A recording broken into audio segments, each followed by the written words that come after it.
隊嘅表現都相當精彩啊！果然係海洋公園嘅王牌明星。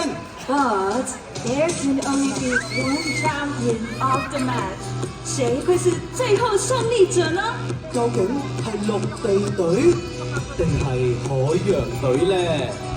就係地球。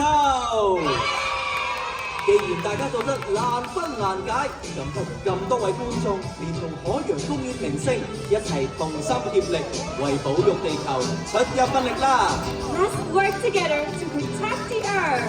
我們一起努力保護地球吧。